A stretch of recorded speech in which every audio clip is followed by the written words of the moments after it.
HG Roasts, James Corden, Part 2.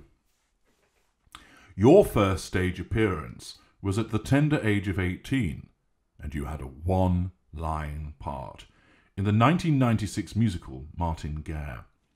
I should imagine that you went around telling everybody how big you were in this performance and how you merited far more lines. Indeed, you did so, didn't you? And then you had a TV reporter role on the BBC's Good Morning with Anne and Nick, and you interviewed Meatloaf. I should imagine that Mr. Meatloaf sat there in abject terror, waiting for the moment that you tried to take a bite out of him, your avaricious appetite manifesting once again. You had some early television work in the 1999 series Boys Unlimited. Never fucking heard of it. And you also starred in the Tango advertisements in 1998. For those of you that aren't familiar with those advertisements, it was an orange-flavoured drink, and they were quite clever advertisements, which revolved around a sort of football commentary being made about somebody opening a can of Orange Tango and being absolutely amazed at how fantastic it tasted. However, the footage was then rewound and slowed down to demonstrate where the amazing taste sensation came from, and there would be a variety of individuals mocked up in orange, slapping the drinker about the face or giving them a two-faced clap about the chops to signify that it was actually this Tango man that appeared and gave that person the wow factor. You won't be surprised, listeners, to note that Corden played the role of a fatty orange. And he then had a role as a bookish student in Teachers and a small part in Hollyoaks. He had guest appearances in shows such as Little Britain and Leland Pascoe. And he had some film credits. Whatever Happened to Harold Smith? How we'd like to say Whatever Happened to James Corden. Mike Leigh's All or Nothing, Heartlands, and Cruise of the Gods. But then, oddly enough, your rise to prominence unfortunately occurred, and you starred in the British television series Fat Friends. I wonder how you got that. And you actually garnered a nomination for the 2000 Royal Television Society Award for the network newcomer on screen for your work of basically playing yourself. You then played the role of Timms in the original stage production of Alan Bennett's play The History Boys, and you did so in the Broadway, Sydney, Wellington and Hong Kong productions. That probably was where you were at least bearable in that performance, but nevertheless, notwithstanding the fact that it's an excellent play and film, every time your piggy little face appears, one can't help but remember the smugness that is accompanied by it. And then came Gavin and Stacey. The talent here was Ruth Jones, but you, as I've mentioned earlier, piggybacked this. You came along and acquired those character traits and passed it off as mainly your own doing, where she, pleased to have got to the awards and the accolades, did so in a humble and appropriate fashion, but not you. Oh no, you went parading around Soho, shouting about your success, behaving as the drunken brat that you were. And indeed, what did this all lead to? Well, in actual fact, it meant that you had to go and cause misery for some poor therapist. Because, as you had revealed, that as a consequence of the newfound fame that you had, that following the success of Gavin and Stacey, you actually had to see a therapist because the success that you enjoyed made you an absolutely insufferable dickhead that even your co-stars hated. You actually said at the time, because you've got absolutely no awareness of what a complete grade A helmet you are, you said, I started to behave like a brat that I just don't think I am. It's so intoxicating, that first flush of fame, and I think it's even more intoxicating if you're not bred for it. Blame shifting Excuse making. I wasn't bred for fame, so I acted like a complete entitled twat. Apparently, your own mother, a religious lady, revealed that she prayed for you. She wanted to get divine intervention to try and stop you from behaving like the arrogant, smug, self-satisfied prick that you actually are. Instead, you continued, and even your own sisters insisted, don't be a dickhead. They could see straight through what you are. But you can't. You didn't think that you were a brat. You just didn't think that you were one. Because, of course, your rampant narcissism prevents you from recognising what you actually are. But your family thought you were a dickhead.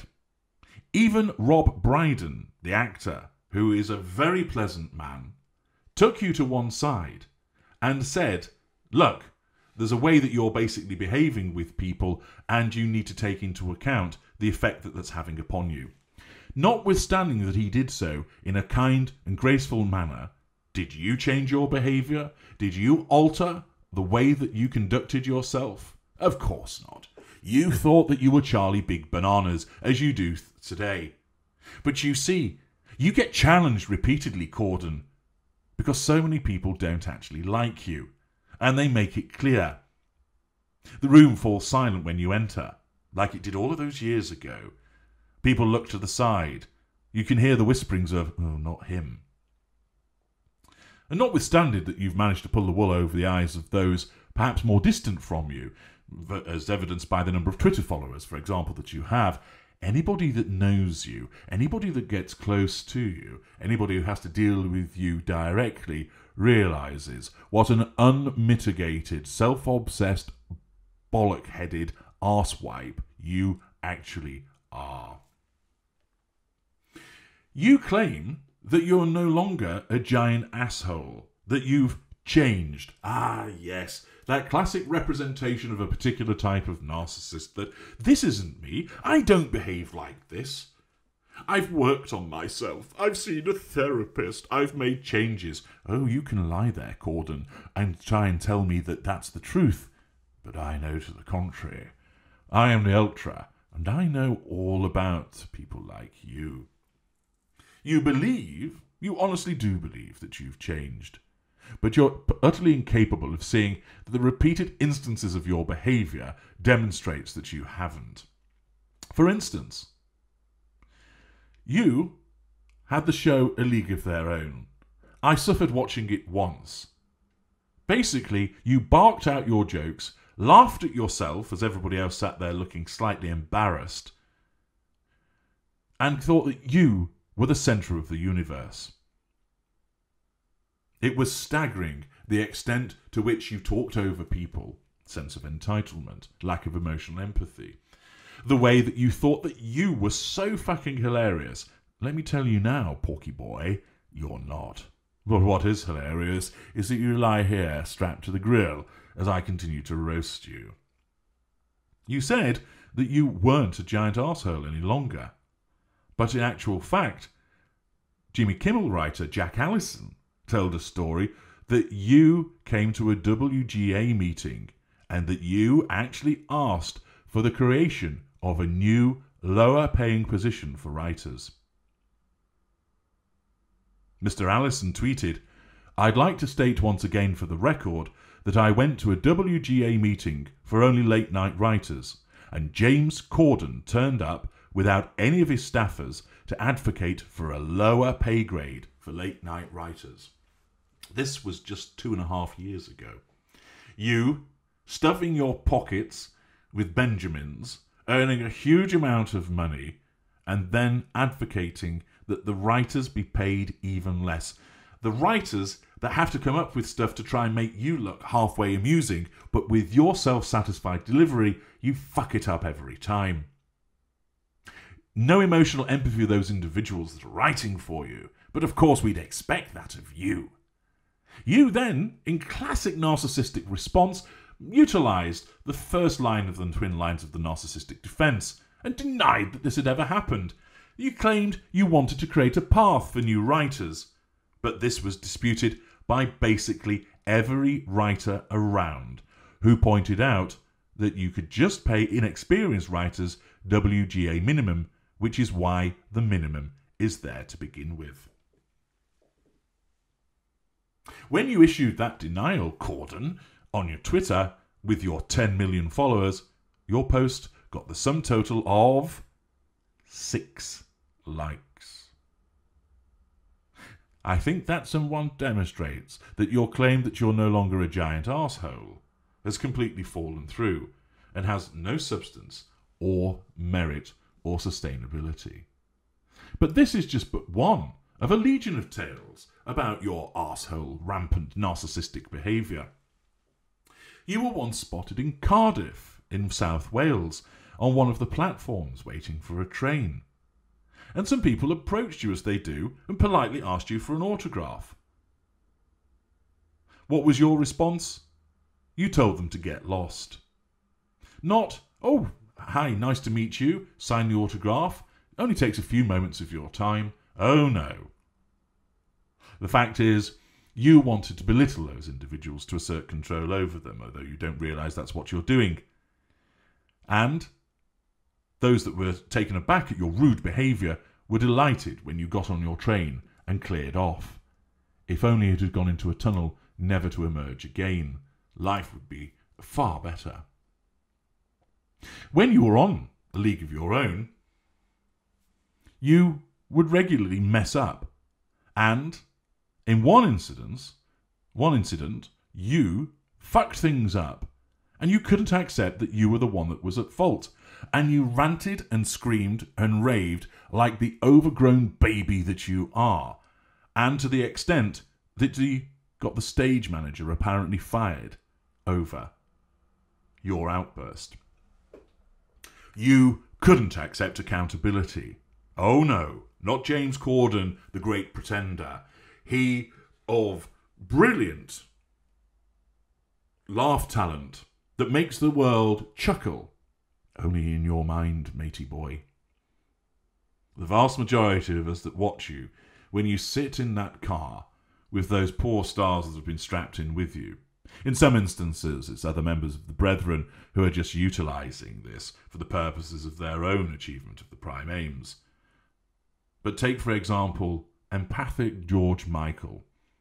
How he must have wanted to have smashed that windscreen and clambered out and ran through the traffic, notwithstanding that the car was still moving, in order to try and escape being sat next to you as your gaping maw flapped open and you sang. Yes, you can hold a note. I acknowledge that. And believe me, when I apply these crocodile clips to your balls in a moment, assuming I can find them, you cowardly little shit, you're going to hold a note for quite a long time when Minion 654 over there flicks the switch and charges some voltage right through those plums of yours. Oh yes, I can see how your eyes are squirming in their sockets at the anticipation of the pain that's going to be inflicted on you. And all the while, as your pink pods get a roasting, I will continue to remind you of all of the miserable behaviours that you've engaged in. And here, you don't have the protections of your blindness to what you are. It's all laid bare for you. How does that feel? That's right. Cry a little longer. I always enjoy seeing one such as you crying away, demonstrating that not only are you soft of flesh, but you are pathetically soft of mind also. You have no bottom or backbone whatsoever. You are a cowardly lump of nothing. But I've not finished with you yet. There are more tales of your ridiculous behaviour that merit the roasting that I've waited so long to provide to you. More will be coming up in part 3.